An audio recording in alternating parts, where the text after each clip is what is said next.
থানায় আসতে হইলো কেন? তোর কারণে আমার থানায় আসতে হইলো কেন? আমি থানায় আসি না, থানা আমার বাসায় যায়। গাড়ির কাগজ দেখান। গাড়ির কাগজ দেখান মানে? আপনি জানেন এটা কার গাড়ি?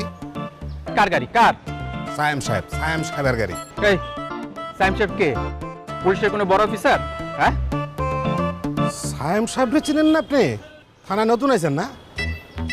আপনার চাকরি তো থাকবো না মিয়া। আমার চাকরি নিয়ে আপনার টেনশন করা লাগবে না। আপনার সায়েম সাহেব যদি মন্ত্রীও হয়, আপনার গাড়ির কাগজ দেখাতে হবে। উনি মন্ত্রী না, মন্ত্রী ওনার পকেটে থাকে, বুঝছেন? এই, আপনি কি আমাকে ভয় দেখান? হ্যাঁ, কাগজ দেখাতে বলছি, কাগজ দেখান, নাইলে কিন্তু থানায় নিয়ে যাবো এক্ষণ। আমি কাগজ দেখাবো না, যা পারেন করেন গা। এই চুপ, এই চল আগে। এই রাখেন মিয়া, কি করতেছেন আপনি? আপনার কপালে তো শনি চাপছে মিয়া। হ্যাঁ, এই থাম, থাম, এই ধরো না কেন? রাখেন। সারি দেন মিয়া, ছুটাইতেছি। স্যার, গাড়ি তো পুলিশ ধরছে, থানায় নিয়ে যাইতেছে। এই কাজটা তো করিয়া। এই থামেন না, এই ধরো না কেন? ধরো, গাড়ি তো উঠাও, গাড়ি তো উঠাও।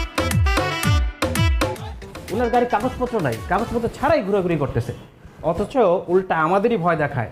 ওনার বস জানতে পারলে নাকি আমাদের চাকরি থাকবে না। তাই নাকি? এত বড় ক্ষমতা, আমাদেরও চাকরি থাকবে না? কাগজপত্র ছাড়া গাড়ি চালায় কারা জানেন? চোর বাটপার।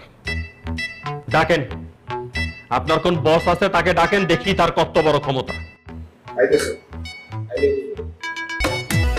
থানায় আসতে হইলো কেন? তোর কারণে আমার থানায় আসতে হইলো কেন? আমি থানায় আসি না, থানা আমার বাসায় যায়।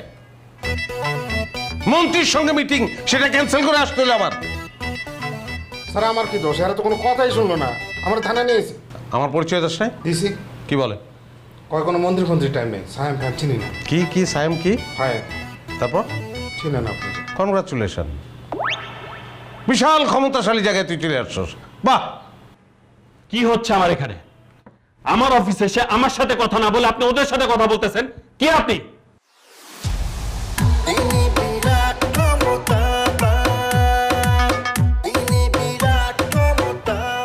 আপনার অনেক সাহস, এবং আপনার সাহস অজ্ঞতা প্রসূত। আপনি আমার গাড়ি আটকাইছেন, আমার ড্রাইভারকে আটকাইছেন, কারণ আপনি আমাকে চেনেন না। সায়েম চৌধুরী, সিআইপি, আপনাদের থেকে অনেক বড় বড় হ্যাডওয়ালা অফিসারদেরকে স্যার বাম পকেটে নিয়ে ঘোরেন। মন্ত্রী সুলতান মাহমুদ, আমার চাচা, মন্ত্রী ফিরোজ আলম, আমার ফুপা, আপনাদের আইজি ডিআইজি সবাই স্যারকে সমীহ করে চলে, আর আপনি স্যারকে থানায় আসতে বাধ্য করছেন। How dare you! এই কথা বলো না, এত কথা বলো কেন? বেশি কথা বলো তুমি। জি স্যার।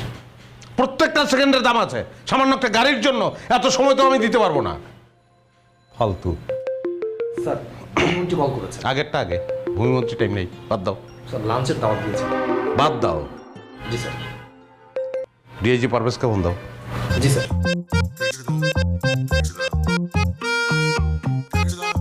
স্যার, আমরা মনে হয় ভুল করে ফেলছি স্যার।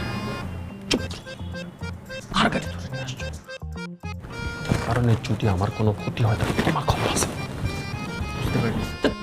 আসসালামু আলাইকুম স্যার, আপনার সাথে কথা বলবেন স্যার। ওয়ালাইকুম আসসালাম। আমি সরি আপনাকে ফোন করতে বাধ্য হলাম। আমি চাই একজন ওসি সাসপেন্ড হোক, এবং সেটা রাইট নাও। না, তাকে সাসপেন্ড কেন করতে হবে সেটা শুনবেন না আপনি? শোনা দরকার নেই, আপনি বলেছেন এটা যথেষ্ট। আপনারা আছেন বলি তো স্যার আমরা আছি। আপনার এইটুকু কাজ আমি করবো না? বলেন কোন থানার ওসি? পুরো থানার অফিসারগুলিকে আমি সাসপেন্ড করবো। স্যার সরি, আসলে একটা মিসআন্ডারস্ট্যান্ডিং হয়ে গেছে। I am extremely sorry sir. আচ্ছা, আমি আপনাকে পরে জানাচ্ছি। জি স্যার।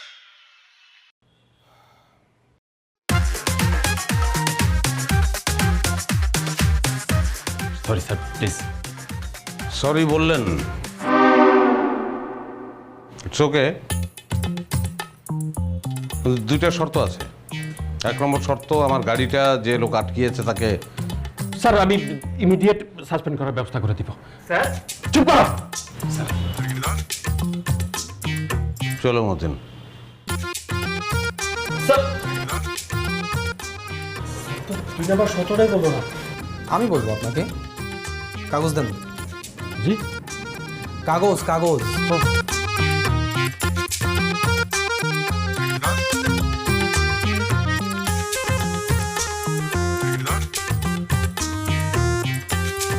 স্যারের দ্বিতীয় শর্ত হচ্ছে আপনাকে জরিমানা গুনতে হবে 10 লক্ষ টাকা। আপনি যদি আপনার চাকরি বাঁচাতে চান তাহলে ইমার্জেন্সি এই অ্যাকাউন্টে টাকাটা পাঠিয়ে দিবেন। It's your punishment. আসি।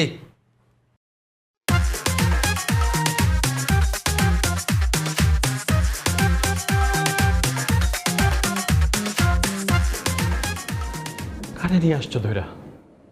হ্যাঁ, এই 10 লাখ টাকা এখন দিবে কে? কে দিবে? Sorry sir,